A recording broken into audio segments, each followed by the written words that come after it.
ఇస్తారు అన్న అమ్మ ఉండండి అందరు కామన్ నా మీరు మేము మా వాళ్ళు అంతా అన్నదమ్ముల్లాగా ఉండాలి.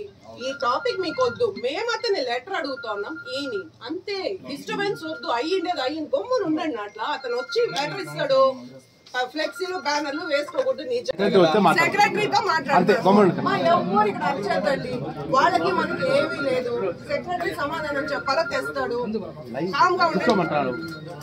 మా ఇంటికి మేము పెయింట్ వేసుకుంటా ఉంటే మీరు ఎందుకు తీసేది? ఎమ్మెల్యే ఎంత పని చేసినారని అందరికీ తెలుసు. ఆయన్ని కాదని ఇంకోరు ఓట్ వేయరని మీరే అంటా ఉన్నారు. మీరు డెవలప్ చేసినారు, మీరు అందరినీ బాగా చూసుకుంటా ఉన్నారు.